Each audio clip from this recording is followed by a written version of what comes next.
Hello and thanks for logging on to channel6newsonline.com. I'm Ryan Thompson. In 2008, young voters overwhelmingly supported the ideas of Barack Obama and the Democratic Party. Now in 2012, Democrats are hoping they can see the same support out of the youth vote as they saw in 2008. One of those Democrats is Chenette, who's joining me now. Justin, why do young people play such a critical role in this year's Democratic National Convention?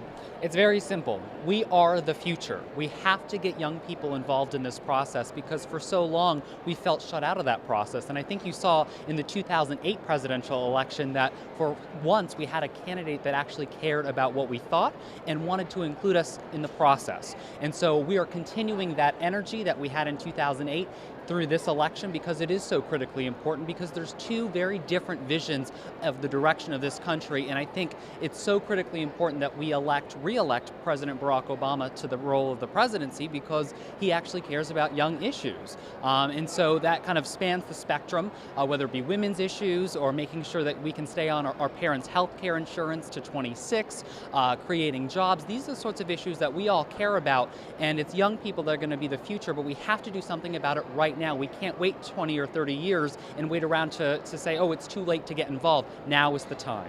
What's the biggest issue facing young people today, do you think? Well, I definitely think the issue of jobs is really critical. Any search online, you Google jobs in your state, it's very rough, especially for ages between 18 and 25. There's a 17% unemployment rate in some areas. That's absolutely horrendous. And so obviously the president has a role in that, and we need to ensure that we continue that momentum of trying to create jobs. We need to do more with that. And so I think that's going to be critical. I think paying for post-secondary education is also a needed piece. It's so expensive to go to college. To me, college is an investment in our futures. And if we're going to be productive members of society, we have to be able to either go to a training program, or we also have to do some sort of schooling that actually creates an opportunity for us to get a very high qualified job and compete in this global economy that we're living in. I mean, if we take a look at other industrialized countries, other powerful countries, I mean, they have great programs for their schooling. They make the investment in education. We're kind of being left in the cold, and you have Mitt Romney going around saying, well, you can shop around for your education. No, I'm sorry. That is an investment in this future, in our future, collectively as a country, because we are in this together. This is not about each individual. This is about how each individual can contribute to a society, and that is what we're all about here at the Democratic National Convention. Well, how can each individual be better representative, especially young people, be better represented on the issues that are important to them? We have to elect young people to office. I'm poised to become the youngest legislator in the state of Maine. I'm 21 years old. I mean, that's unheard of in a lot of areas, but more and more people that attend conventions like this sign up to be a volunteer for the president, sign up to, on a local level, maybe for city council, for mayor. Not only sign up to be a campaign volunteer, but also intern, providing a great resume building opportunity, and also pique the interest for your future, and also run for office.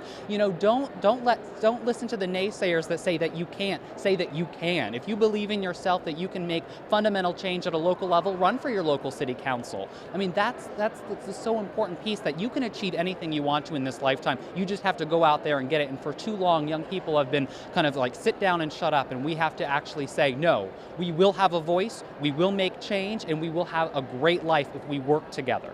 You mentioned how you're on tap to become the youngest legislator from the state of Maine. Right. How did you get involved in politics and all that stuff? I was actually a political reporter for many years back home in the state of Maine, and it kind of morphed into not only holding leaders accountable for their actions and inactions, but in becoming a leader.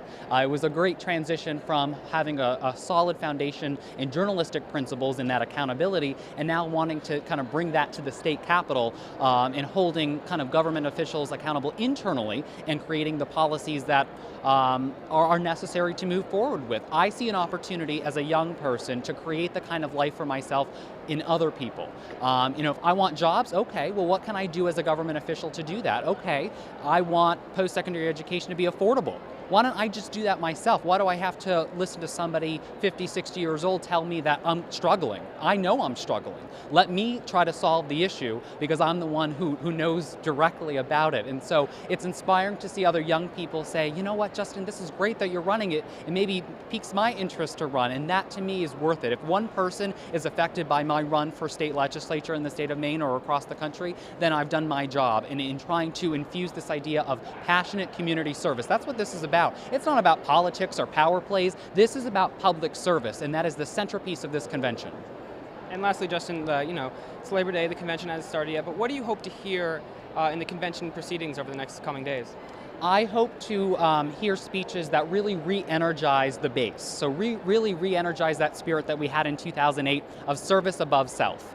And really trying to lay out a blueprint of where we're going to move forward. There's going to be some significant challenges over the next 4 years, and President Barack Obama has done a lot up to this point, but he needs to do more. And I think I'd love to hear President Obama say, okay, specifically, what are you going to do to make that happen? How is your vision for the country different than Mitt Romney's? I think it's a clear distinction in this race. I think once people hear the specifics of Paul Ryan's plan, the vice presidential candidate on the Republican side, I think they're going to get a little nervous. I want to hear specifics because as a young person, this affects me right now. We can't wait any longer for change. Change has come in certain areas, but not in others. And I think maybe we give President Obama 4 more years to try to make that happen.